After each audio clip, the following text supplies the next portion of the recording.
Hello friends and welcome back to our channel. Guys, if you want to hide your date of birth on Facebook account, then this video is definitely for you.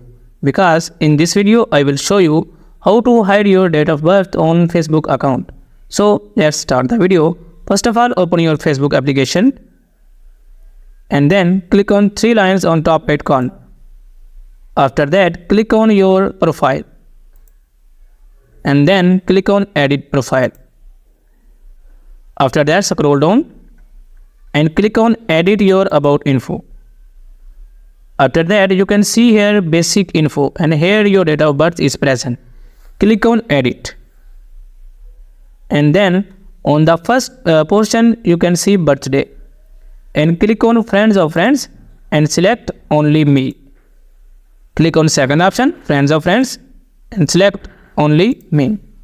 So guys, our date of birth on Facebook has been hidden.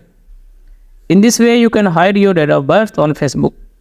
Guys, if this video is helpful for you, please like the video and subscribe to our channel. Thanks for watching.